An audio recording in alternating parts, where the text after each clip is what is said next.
May dalang pag-asa at masasayang alaala ang anumang simula. Pero habang tumatagal, ang memorya nabubura.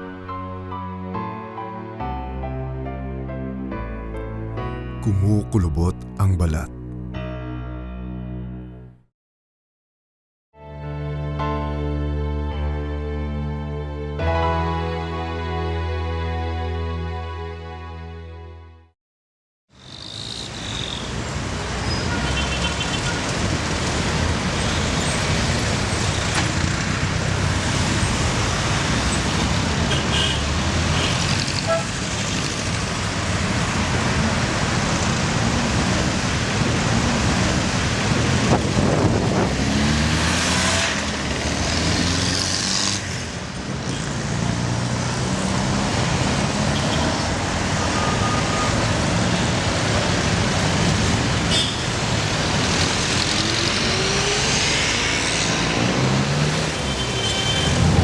Yan, Jalyo.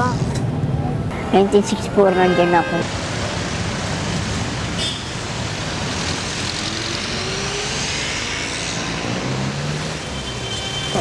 Yan, masaya na ako dyan sa ganyan. Hanap buhay kahit hindi ka masyadong kumikita. Andiyan ka, nakikita, may mga tao na wala yung problema mo. Ngayon kung nandiyan ka sa bahay, wala ka na pera, wala ka na makain.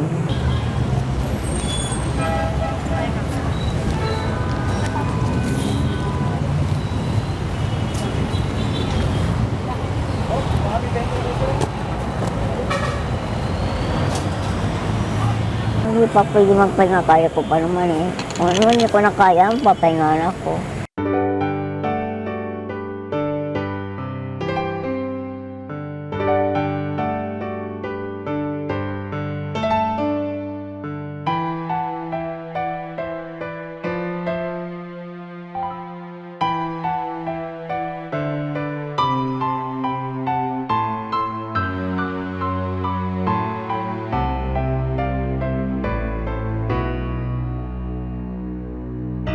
Ako nagpalaki dyan, kila Jojo, kila Joel. Ako nagpalaki sa kanila, yung mga apo ko. Pera ko yan. Ikaw lang ang ano. Oh, akin na. Ano to? Ayun na oh. Asa na? Ayun na, 2 piso, linagay ko doon. Bakit? Magkano ba pera mo? Ha? Magkano ba pera mo? 10. Ginawa mo pa yung ano ko, yung 12 ko. Ah, akin to eh. Grabe oh. Natulong lang sa akin magtinda ng supreme yung Jojo, mga apo ko.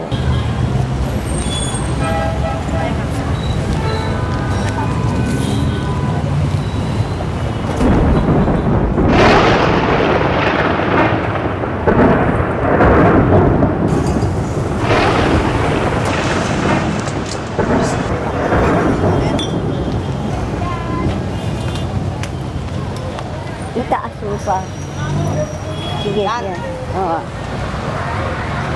Harap na harap na ako sa'yo.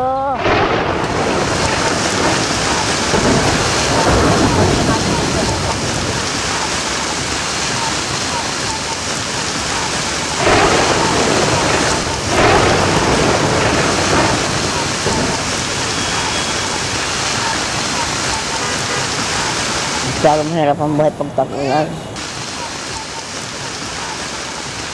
Ang hirap magtali ng payong kamo.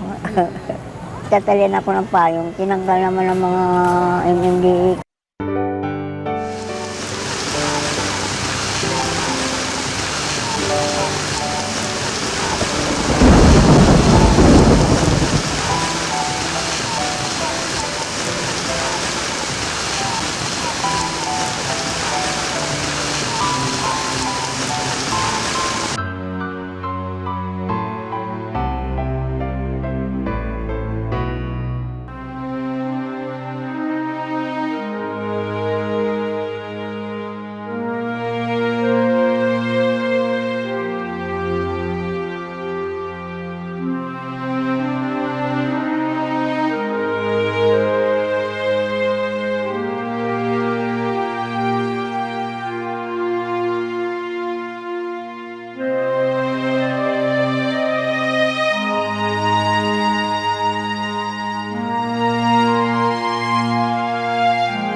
Masaya naman ako sa buhay ko kahit makakain lang ko sa isa ka araw ka tatlo, makapameriendar sa labas.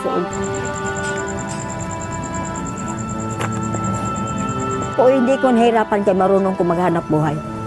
Hindi ko nahirapan. Huwag ko matakot Ay, hindi ko makakain. Hindi ko matakot, hindi ko kakain.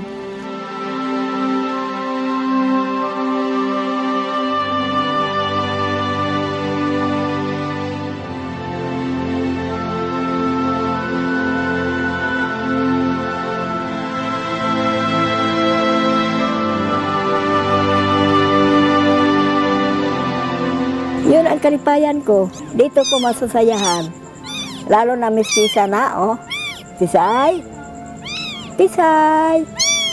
Tisay! Ay, oy! Ang haba namang iyak daw niya to. Oh, bebe, iyak ko na, be. Na-miss man ako. Sa mga, kung saan ako, na-miss ako. Sino kung nililigod yung mga harap mo, ulig-uligot. Gusto nga. Pero sino bang dili gusto mauwi?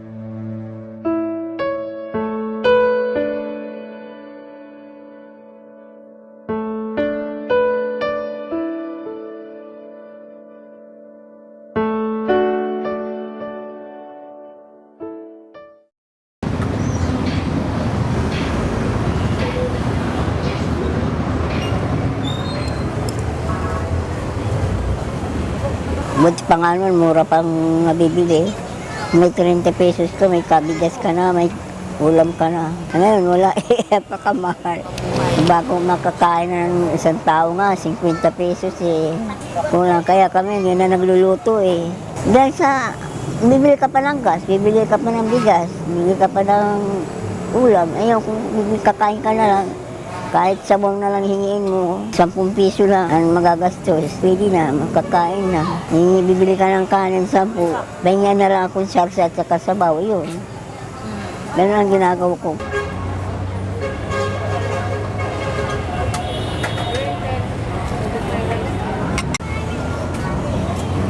Yung iba sabi, papakamatay niya sila sa harap. Hindi ako, hindi. Dinadasal ko nga. Babae pa rin ang buhay ko kahit mahirap ako. Mahirap ako, babae pa rin ako.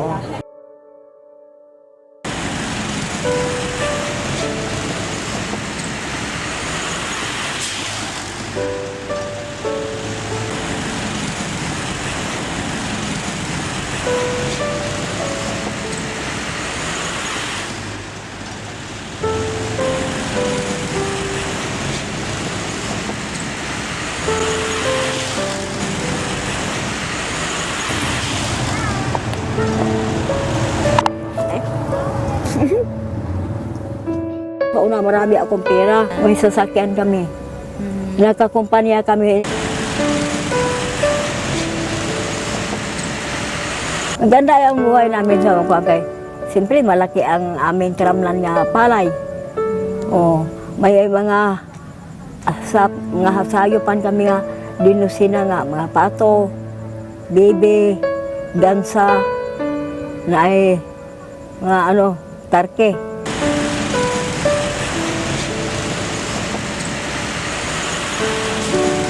Yun lang ang kalakal nga, ang pangabuhi nga. Kung sa pangalakal, o dili ka lang, delikada pa nga. Ayaw ko mangalakal kay mani-mani. Makita ko ng tao.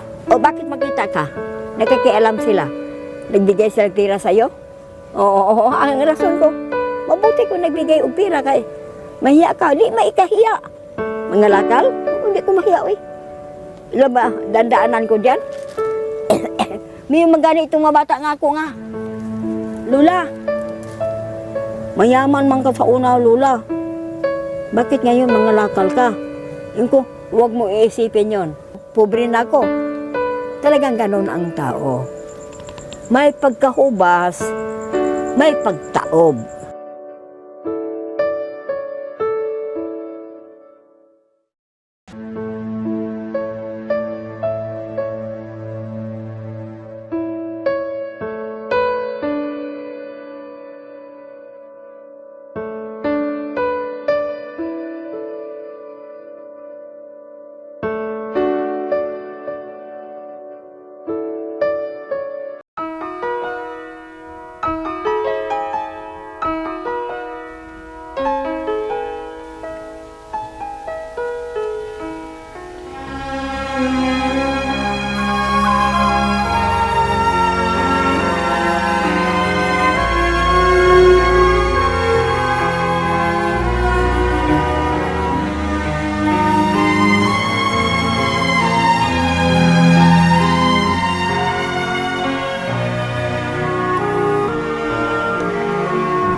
Hindi, pag bumukha mo, hindi makikita.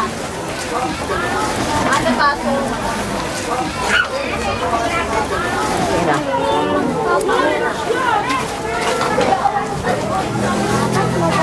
Pili mo ang plastic. Yung plastic nga bote. Ihiwalay mo sa sako. Iba ang lata. Ang lata, mura lang to ang kilo. 5 piso. Ito, ang plastic ito, 16. Isisais ang kilo sa plastic. Sa lata, 5. Yung sa karton, 5 piso rin ang kilo.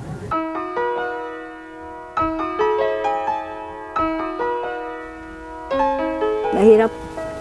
Pero okay lang. Kahit na mahirap, basta kagustuhan ko.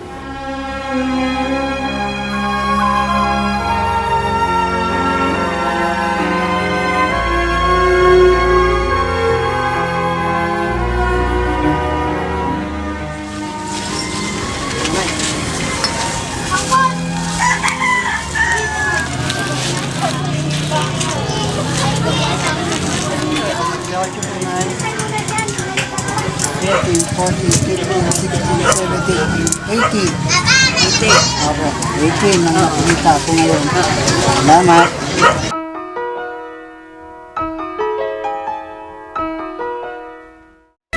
Ay, di ah. Saan ka pa pupunta? Sino ang ano mo? Dito na, sa taas.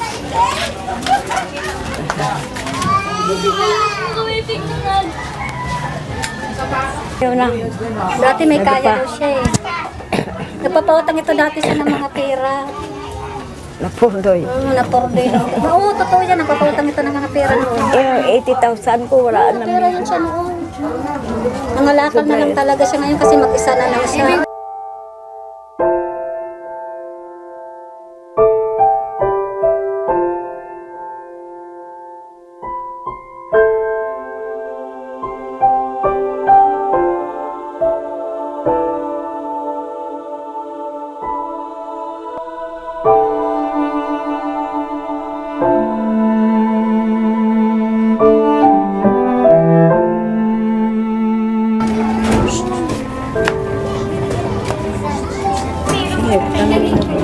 Saan ka galing? Sa bahay pa. Saan ka pupunta?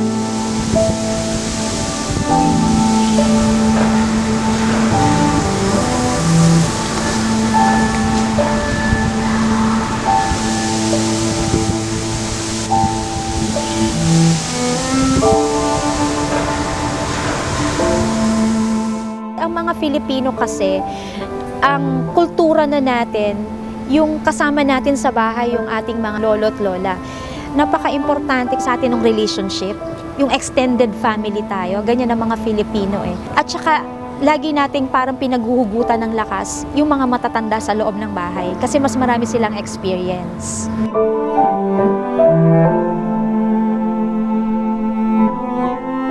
Pag tayo ay merong mga kamag-anak or mga magulang na matatanda na, napaka-importante na maintindihan natin yung pinagdadaanan nila kasi baka mangyari din sa atin yon. Maganda yung emosyonal na pagsuporta sa kanila, sa kanilang mga pinagdadaanan, yung mga pagkalimot nila.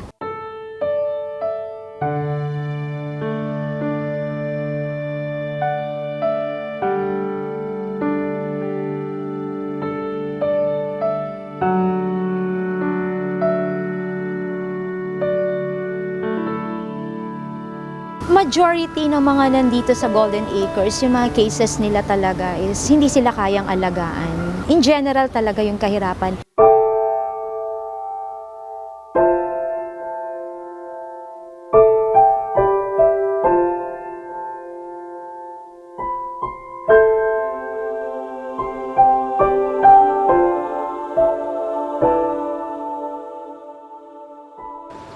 Sa dami ba nila every now and then may tumatay doon. Hindi, doon wala na silang animo. they're not conscious anymore about themselves. So when they feel like moving their bowel, doon na lang. O, kawawa ang house parent. That is why kung hindi maagad ang house parent, siyempre mabaho. Siyempre hindi ma-avoid yun eh, no? Sa mga ganon katanda. Ate, bakit? Bakit po? Nag-aaway sila, ayaw yung isa na dalawang kama. Pinapaalis ko na para hindi mag-aaway. Pangalawa, hindi nila maintindihan kung ano ba yung Alzheimer's disease. Hindi nila alam paano matutugunan or hindi nila alam paano susuportahan. Kumusta ka na, La? Ha? Kamusta ka na? Oo, mabuti man. Anong ginagawa mo dito? Oo, basta hindi ako aalis dito.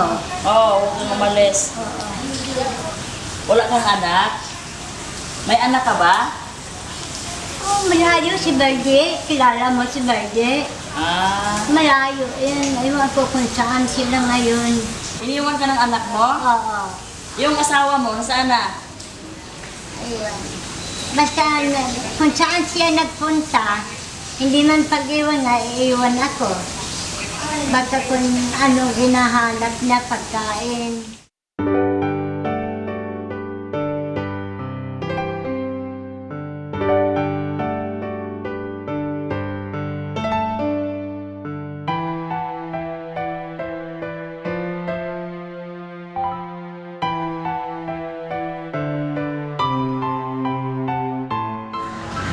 Ako doon eh. Pagod na ako. Ang lindag, matindagdag ko doon, nagdinigat na. Hindi na ako nagkakain ako. Pagod na ako. Si Lola Juliana Vicente, ang sakit na Parkinson. Bali 12 years na siya rito nakakatira. Alam ba nila, La, na nandito ka? Yung Hindi, kamag-anak hindi. mo? Saan ka galing? Saan ka noon bago ka pumunta dito? Hindi alam nandito ko. Alam na, nasa punan.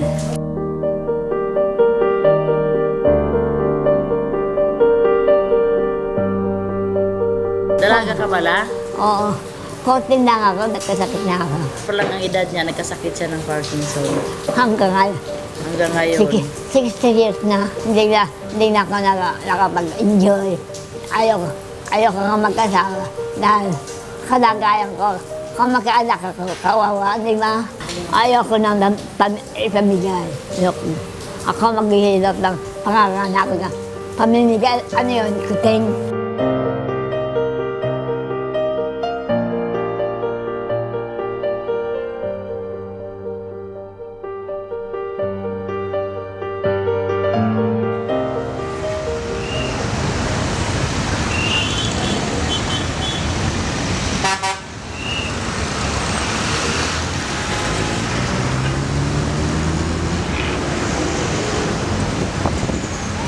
Walang araw, walang gabi sa akin. Kasi sa araw, tatrabaho ako. Yan.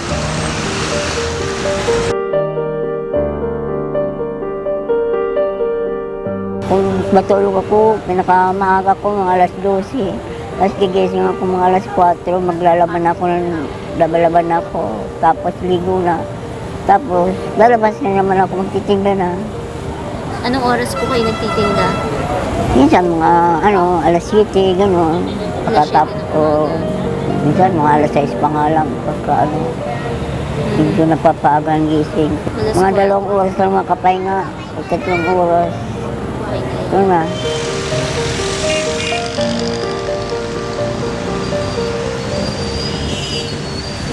Hindi lang kami ang inaano niya, pati yung apo niya, yung mga anak ko. Tinutulungan niya rin, ganun. Kasi minsan nakukulangan din kami. Bait po si nanay. Hindi naman niya kami pinababayaan. Sa bait, mabait si nanay. Hindi na nga ako makakuha ng ganyang katulad niya. Gusto naman namin siyang patigilin, kaya lang talagang ayaw niya po eh. Ayaw naman talaga namin siyang paghanap buhayin eh.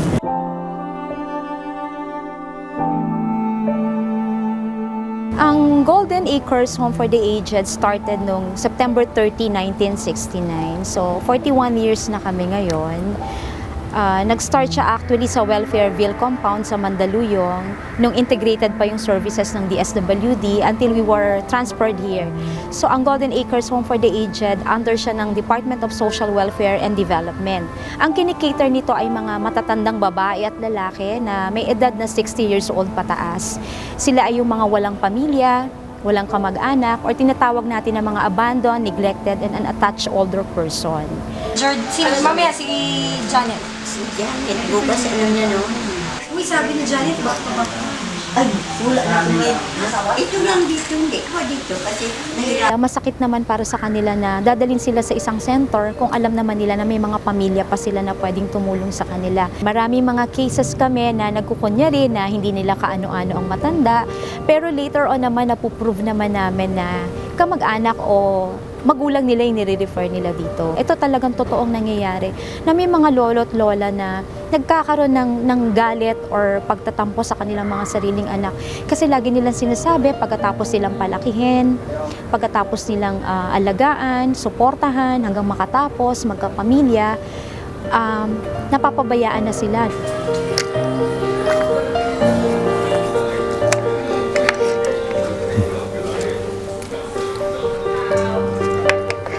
Nung pumasok ako rito, walang nakakaalam sa anak ko. Hindi po nila alam. Hindi ako nagpaalam. Bakit po? Hindi, ganun lang eh. Para matesting mo. Kung sino talaga yung may loob. Yun ang istorya ko. Kaya na, tuloy kayo para ano. Makita ninyo ang loob ng aming mga kasamahan ko yan. Tol, 16 kami rito eh.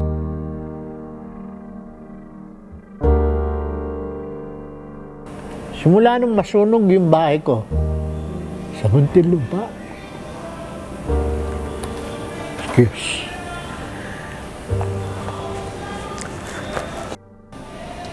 Ako na nga umiikot eh, para alam nila na buhay pa ako. Dinadalaw ko sila. Sila hindi na makadalaw sa akin.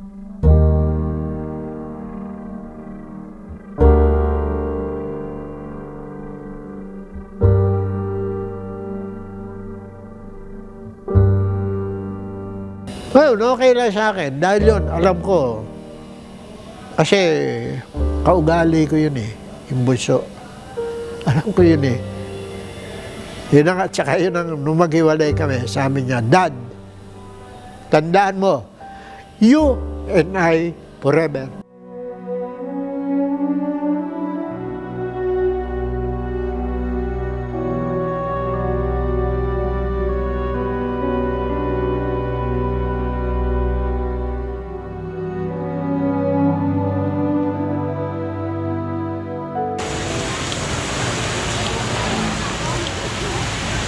Paglakad lang, pagkagabi na, yun ang sa akin kasi may namat ako. Meron tungkol ako lagi. Kasi parang minsan parang may matulog pagkaro.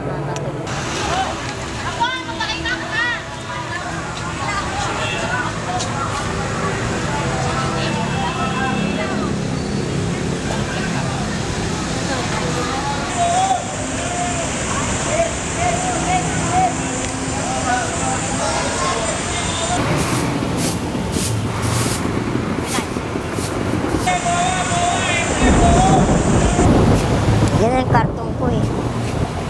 Bulok. Diyan man na kayo. Ito.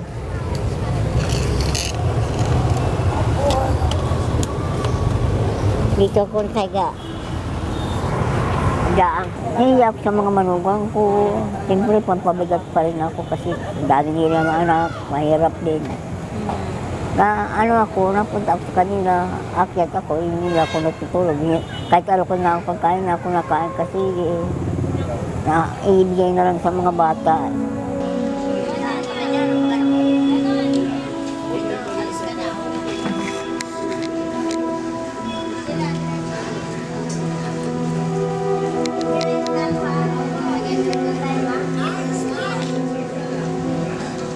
Pero ayaw niya, magagawa namin.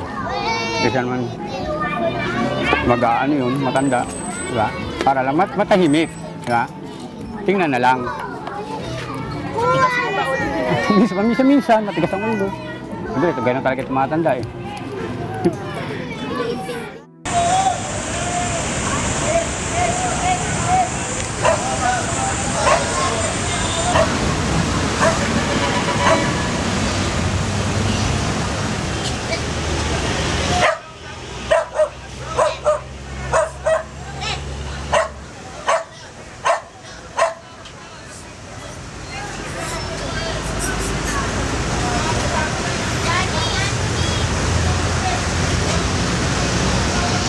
Karton at saka kumot, ulang po mga damit na nakabalot sa plastic.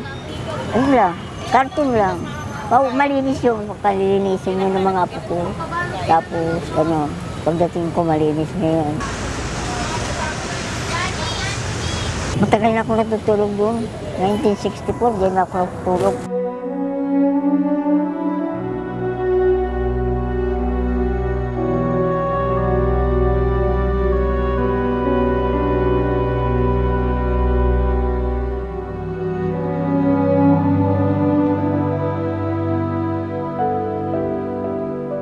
When I call them up, they said they are very crowded. They are very crowded, they say, there in Bacolod, so they cannot accommodate me. And besides, maybe because I have ailment, because of my cancer, because of my age, maybe they don't want to take care of an old woman with ailment.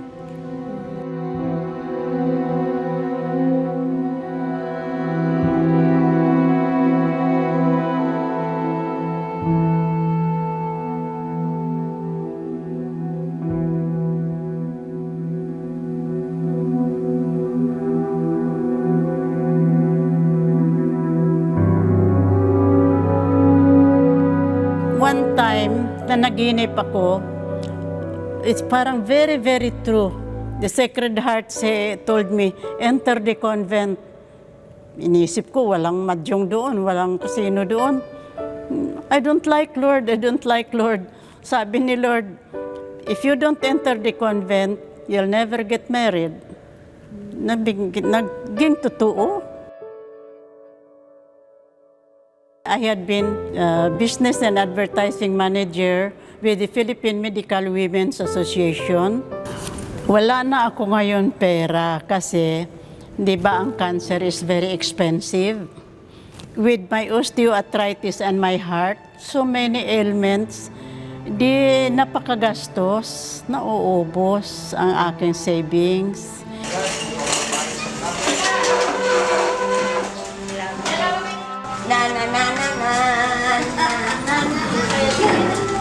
Last ko na ito nga sayaw.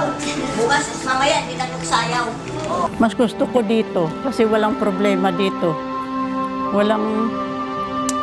Kasi kung minsan ang mga kamag-anak, pagkasawaan ka. Dito hindi kami kinakasawaan.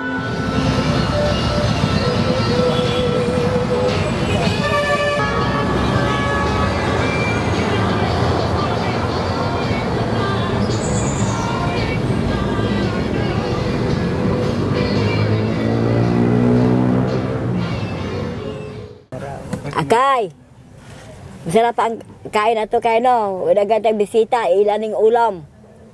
Kay, sarap?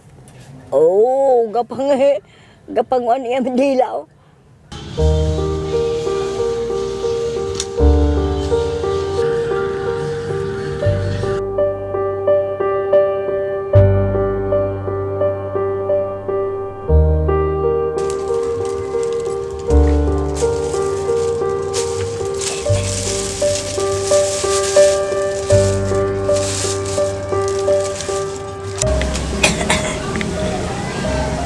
Kaninang umaga, pag ano ko dito, nakahiga siya. Tapos ngayon, sinabi ko, bakit ano siya?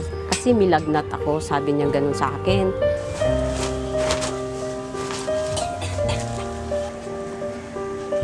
Tapos, sige, inumin mo yan. Tapos yun, hindi na siya umalis pa.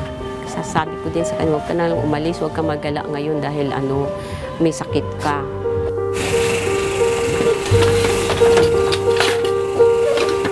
Nakakaawa talaga. Siyempre, patanda na rin tayo. yung sa sitwasyon niya. Meron lang sanang mga anak, dapat anuhin talaga yan siya. Yung alagaan dahil tsaka may sakit kasi. Ang sakit ni Lola Lydia ay bronchiectasis. Ito ay resulta ng pagkakaroon niya ng TB noong 2003. Ang sakit na bronchiectasis ay isang lung infection na dinidescribe ito ng overproduction ng plema. Hindi mabibigyan ng tamang gamot si Lola, pwedeng mahirapan siyang huminga, lalo na sa ngayon na ang kondisyon ni Lola, yung physical health niya, hindi ganon kalakas ang kanyang resistensya. Kailangan talaga niya is a decent house, a family to take care. And yung mga gamot kasi is supportive management na lang. Gusto niya may isda. Oo nga, gusto niya. Sarili ko lang magsaing. Kahit may lagnat ako, tatayo ako na magsaing. Oo, talaga. Mahirap talaga ang buhay ko. Kaya pinagsisihan ko nga umalis ako dun sa amin.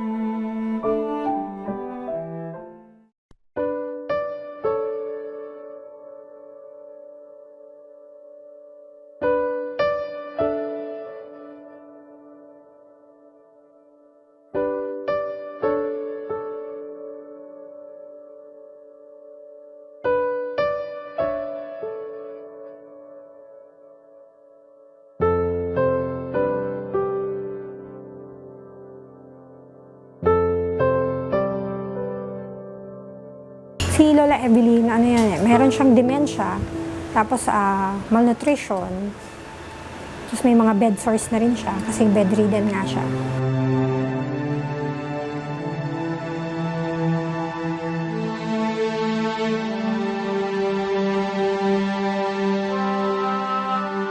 Dementia, usually sakit yan sa brain na may, in layman's term, pagkalimot.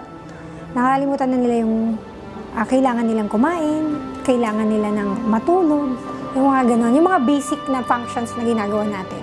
Hindi na nila yun ginagawa. Ayun, si Lola, minsan hindi na natutulog. The whole 24 hours, gising siya. Kuminsan kasi yung sa gamot, yung wala rito, hindi naman agad-agad nabibili dahil kailangan idadaan pa sa proseso yun eh. Kasi dito, meron kaming patakaran ngayon na palliative treatment. Ibig sabihin, kung ano na lang yung pwede natin ibigay sa mga katulad ni Lola na hindi na magiging functional, hindi na siya dinadala sa hospital. Kasi nadala na yan before, hindi naman siya nag-totally recover. Lumakas lang.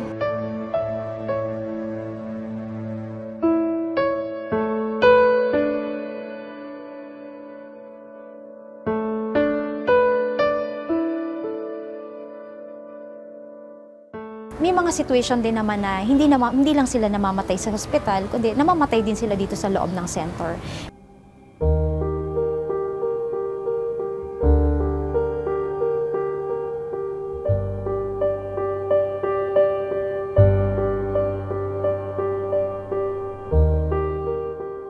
We tried na i-locate yung kanyang family through letter sa Mindoro. Wala na siyang talagang kamag-anak.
Mas maganda ang mga lolo't lola ay naalagaan sa loob ng bahay.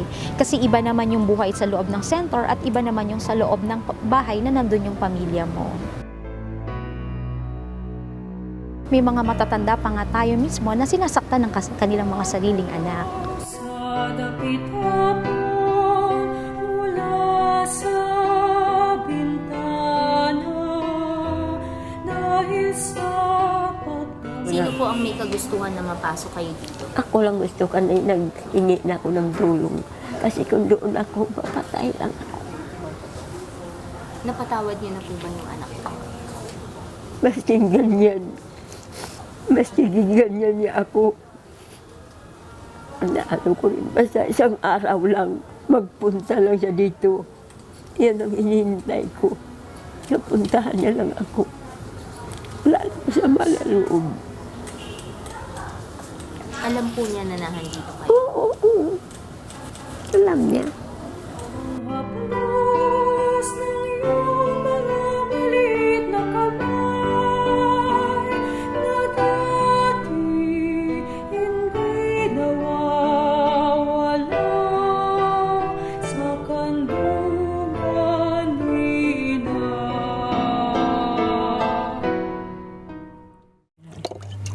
May baon.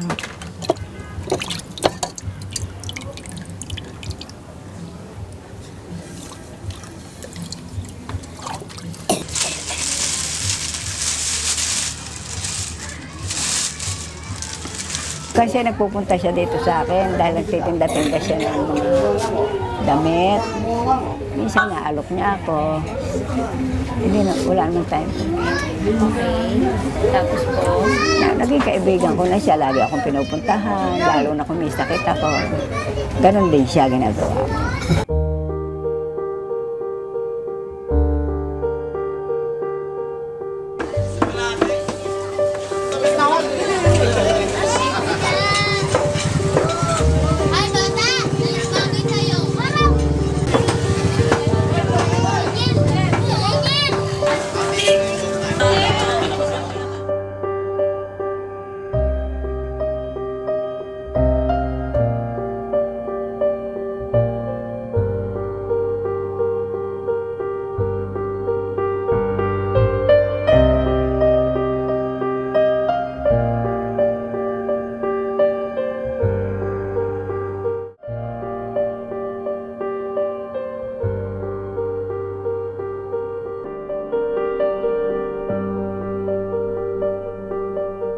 Isa lang yan doon, tapang-tapang sa gabi.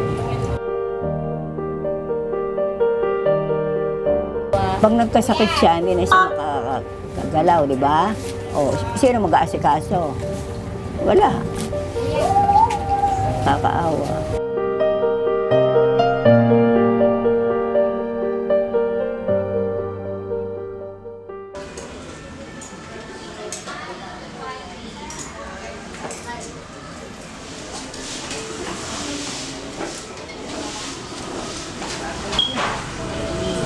Ko sa kanila, nagluto ako ng nagluto ako ng batsoy.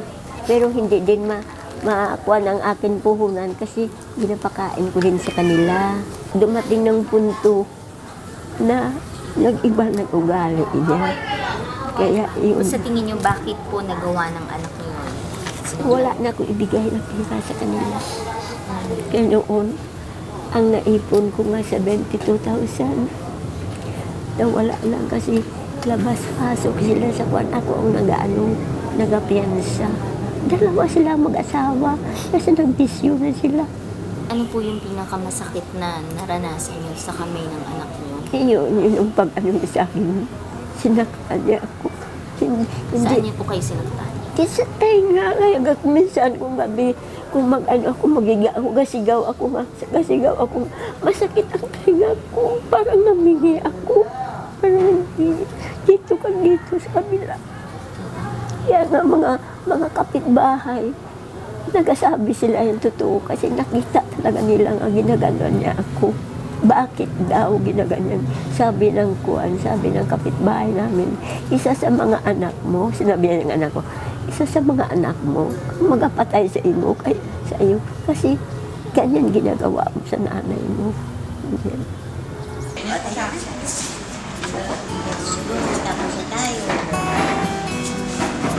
Ate ko. Amay, 10 ko na kumain mo ito, no? Ayaw.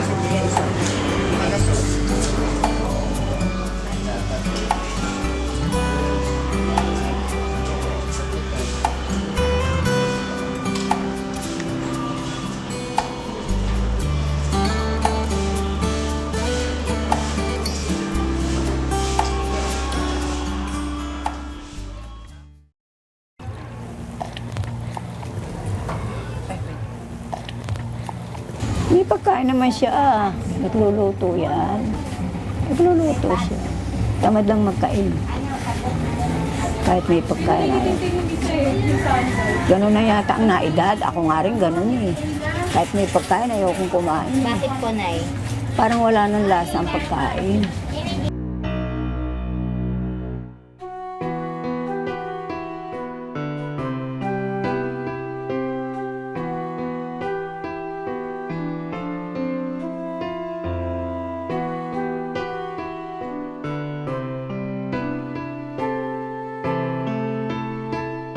Ako, hindi naman ko naghahakam na magdami pera.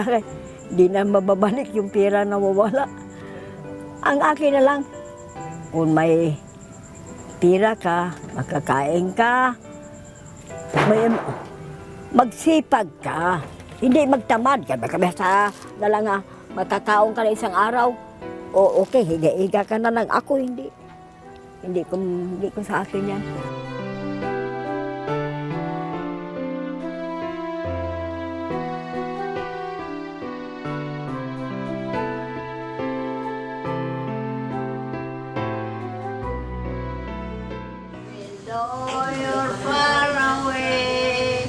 Dito ka.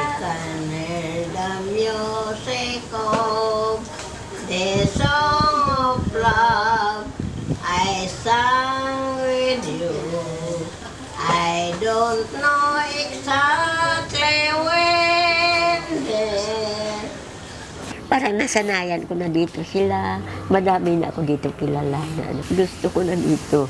Pero hindi makuha sa isip ko. Lalo na kung mag-isa ako.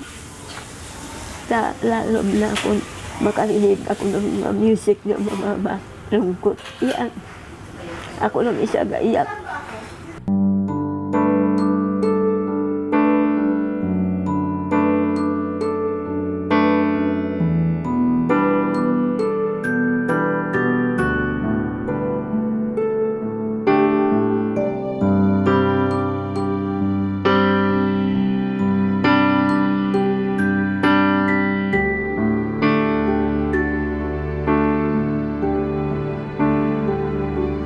Alis na ako mamaya. Sino? Ako. Di ka kasama? Hindi. Iwanan ko na ikaw. Sige, bye-bye. Sige.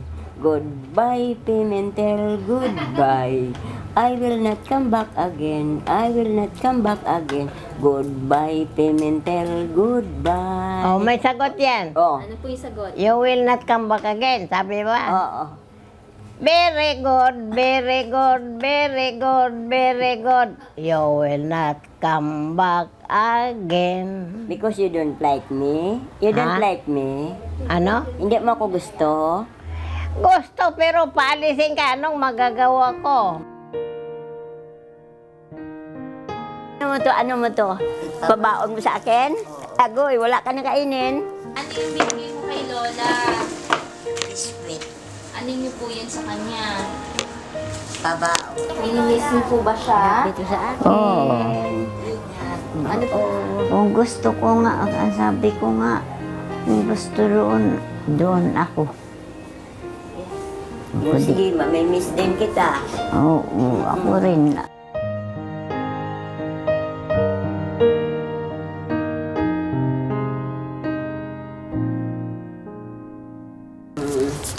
Maraming salamat sa pabaon mo sa akin.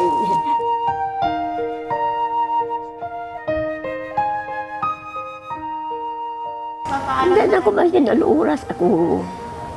Kunin. Handa na.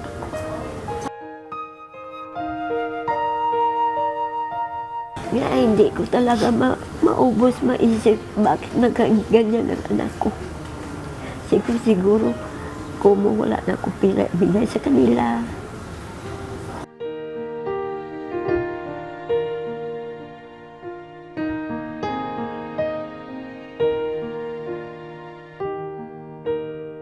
Kaya na lang ang buwan ko na isang araw, pupunta siya dito sa akin. Umayakap ko lang. Umayakap ko lang. Wala na lahat sa amin yun.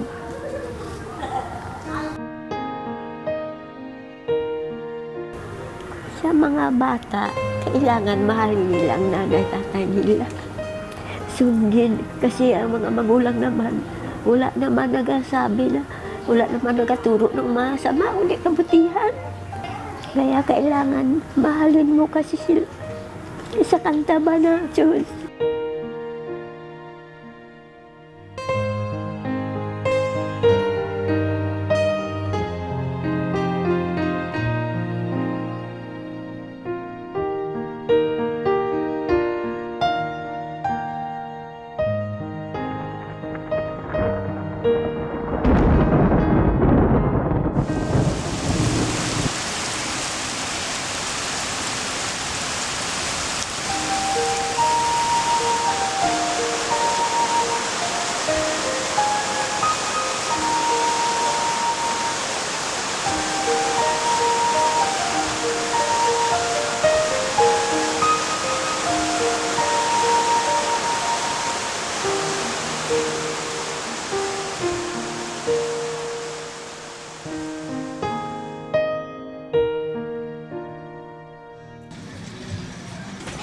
Ipunin na lang nila niya basta ang mga bangko.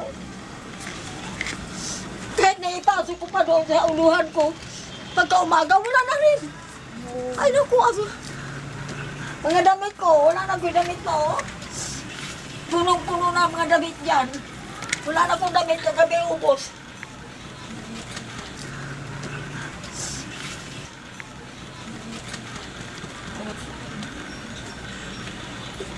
Mga damit ko magaganda para pansimba kay senior citizen ako. Wala na. Bigas, asukar, ano-tanang kuwang.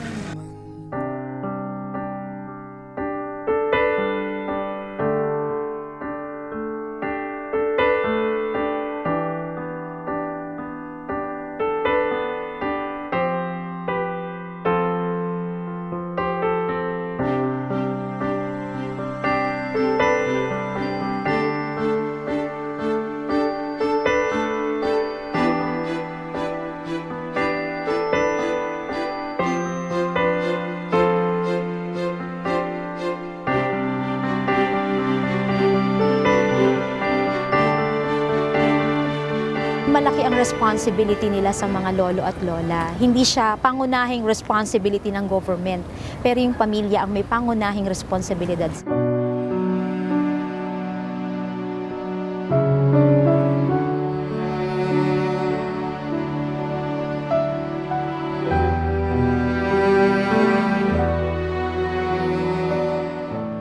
Ito sa Quezon City, wala kaming enough space. Napaka-crowded. Makita nyo naman, nasa likod lang kami ng isang mall, na nasa likod pa kami ng car park. At pag nawala ng kuryente ang mall, ang generator masyadong maingay, mainit. And luma na kasing structure ng Quezon City.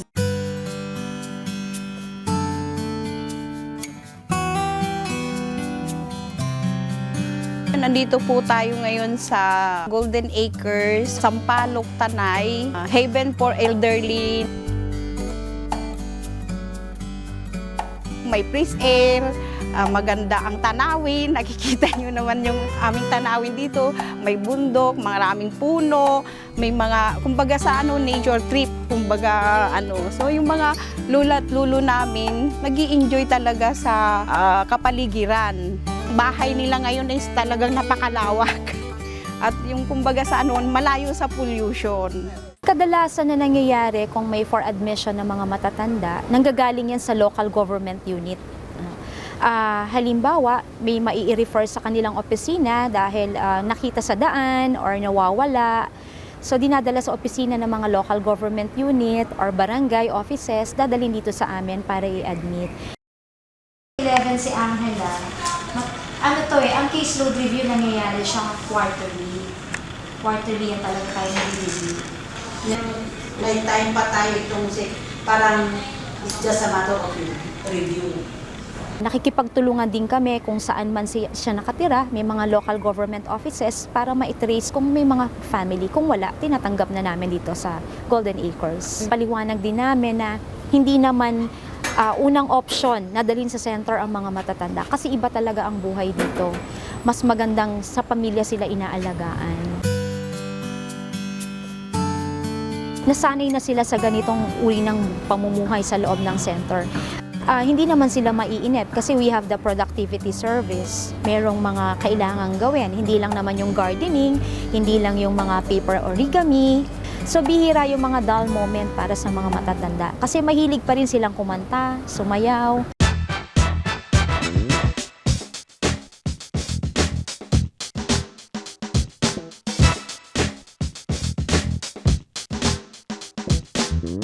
Kasi kailangan pa rin naman niyang ma-rehabilitate yung kanyang mga psychosocial needs bilang isang matanda.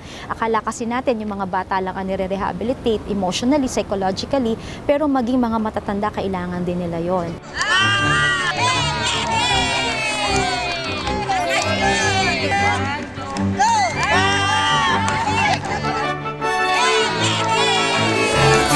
Kasi lumalaban siya pero kulang sila sa aksyon sa takbo. Pagigising ng tulog ng tulog kasi kaya wala siya sa buda. Oo, hanga ako. Sana nga lumagpas pang edad ko dyan. Maging 100. Di ba? Laro lang naman, matalo, manalo, laro lang.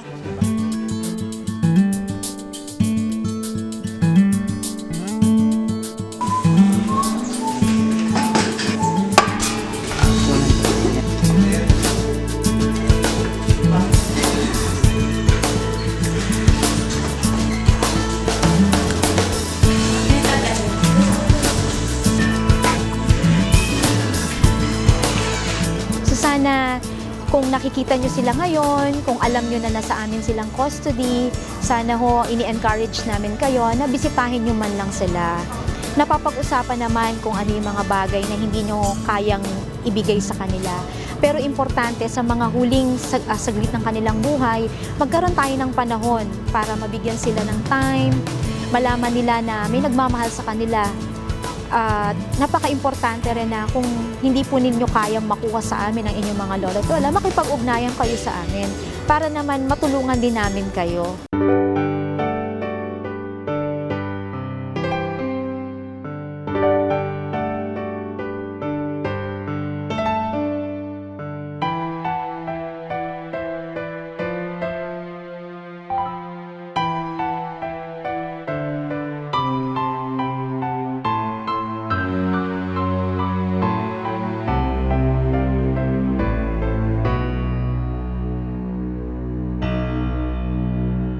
Sa malamlam na mata, mababakas ang alaala ng buhay na puno ng lungkot at saya. Sa kulubot na balat, gumuguhit ang mga pinagdaanang hirap at ginhawa. Umupurol man ang isip, may matitirang mga gunita. Lahat daw tayo sasapitin ito. Tatawaging lolo at lola ng mga mas nakakabata. Dugo ang kulay ng bukang liwayway at ang dapit hapon ng tao nagtatapos sa pagiging abo.